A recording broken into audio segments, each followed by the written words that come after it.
everybody. So this is one of the first in this series of bite-sized lessons, liquidity gaps. Nice, simple concept, very, very useful.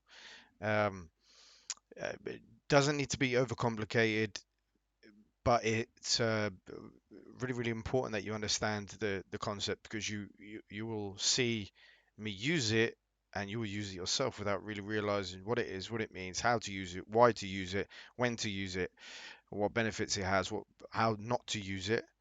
Um, so let's just jump onto the chart, and I've got a little blank page here so we can have a look. So we know that price moves in two ways and two ways only. Okay, you have periods of consolidation, ranging, and then you have breakouts. Consolidation, breakdown, consolidation, breakout. Yeah, price only moves two ways, sideways or up or down, which is the same. So you have breakout, consolidation, breakout, consolidation, breakout. Yeah, even if prices go in, it's still within, and then you'll get breakout. Yeah, it's still within a sideways pattern. So this is how price moves. So now let's bring in a chart. Actually, no. Let's go over. There's two liquidity gaps before I move on to the chart. There's two types of liquidity gaps. Well, there's four, but actually two and not very useful. You won't particularly need to know that they exist, or you won't see them often. But the main two that I use are one's called a common gap, and one is called um, a breakaway gap. So common gap and a breakaway gap. So let me mark them out there, and a breakaway gap. Okay, so what you'll find is a common gap will be price will build a base and then it will break away. Okay, so it'll break out, up or down, not important. Most important is price has an origin. Where's the origin? The origin is where the move began. Here. So what you have is an inefficient move to the upside. Here you had buyers and sellers, buying and selling, buying and selling. They're kind of in a battle between each other, and then you get the imbalance and you get the inefficient move to the upside. Doesn't leave any support or resistance on the way up, and then you'll get more range in. Maybe it takes the high, and then you'll get the fill back to the origin of the move. It fills the inefficient move to the upside. It comes back down and fills it. Okay. So typically I use all gaps, not the breakaway gap because that's a different gap, but we'll show you in a moment. But all gaps on the chart, they're just common gaps, so I just call them gaps. Okay, liquidity gaps. I use them as targets.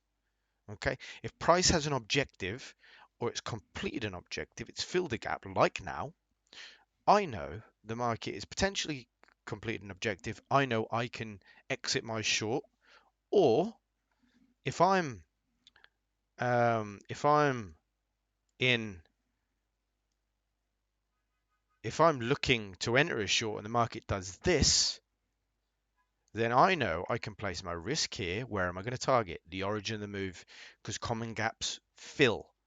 Okay, it's not a guaranteed trade, but the chances of this filling are significantly increased if you get the stop run or the particular, if we're into big resistance up here or something, good targets for your trade would be to fill the common gap. Okay, and then it will drop, it fills, and that's you finished in your trade. Okay, straight into the origin of the move. Now, what's the breakaway gap? So the breakaway gap, very, very similar to the common gap, but you get the same. So you get the base, and then you get breakout, and then you'll get maybe this similar, okay? But what actually happens is it comes down, fills the gap, the inefficient move to the upside, but it will continue past. And then you say, okay, because this one, common gap generally will build a base around the origin of the move. The breakaway gap will tend to completely follow through. And if you know price action very well, you'll know that this could be the market maker sell model, whatever. You break the structure, okay? It follows through. Then you can say, okay, because what happened up here is the same inverted, okay?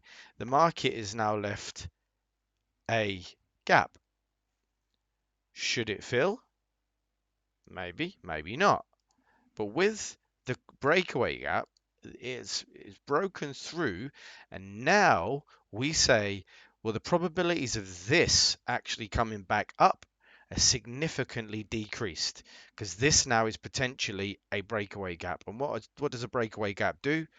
It will range and then continuation. Whereas a common gap could push back up, not quite filled it, drop, fill, eventually comes back 2, 3, 4 days later, potentially. Whereas a breakaway gap will continue to follow through. Now, let's take a look on the chart. Where's price? So let's just come to, okay, so let's keep it nice and simple, okay? So what do we have? Let's say, okay, so let's say we have the market pushed up here, drops, breaks down here. We have an inefficient move there. Okay, there's the origin of the move, down. It consolidates, pushes straight back up into it, breaks back down. Inefficient move to the upside. Here's the origin of the move. What happens? Comes down, retests, pushes back up, boom, fills it.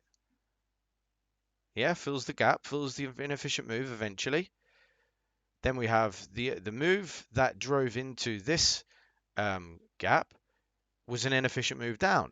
Price does what? I've just completed his objective. Pushes straight back up into it. Yeah. Then on the way back up, it's left another gap. Origin of the move there. What does it do? Boom. Comes down and fills it perfectly. Yeah. Moves away. Trades away. Break down. Where's the origin of the move? There. Breakdown. Inefficient move. What happens? It fills this move from over here where this broke away. There's the origin of the move. Comes back down, fills it. When it's filled it, what does it do? Trades back in and fills the gap.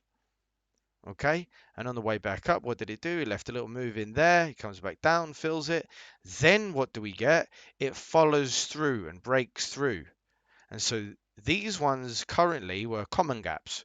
Yeah, it broke down, came back, filled it. Broke up, came back, filled it. Broke down, came back, filled it. Broke up, came back, filled it. Broke up, came back, filled it. This one just followed through. So now we have breakaway gap. Broke the origin of the move there, didn't it? There was the origin of the move. It filled, comes back down, follows straight through the origin of the move. And then you get a little period of consolidation. Boom, another one, boom, another one, boom. Okay, so that can help you position yourself, or it can help you to hold on to a trade. The chances of it actually coming back up to your entry are significantly decreased. If your risk is here and you've seen this follow through, you can say, okay, I'm going to hold on to my trade now. Chances of this actually coming back up is lower because it's potentially a breakaway gap. Now, what happens with the breakaway gap? It leaves origin of the move. Yeah, of course the breakaway gap occurred here, but it fast moved down. Here was where the second leg began. Yeah, is the inefficient move down to the downside. Takes a while, and we get some other gaps in here and up and here and here. So little origin of move there, drops, fills it immediately. Yeah, breaks up. Where does it go? Straight into the origin of the move. Then what? Collapses. So once it had completed his objective, it traded away. Okay, hope you enjoyed the lesson.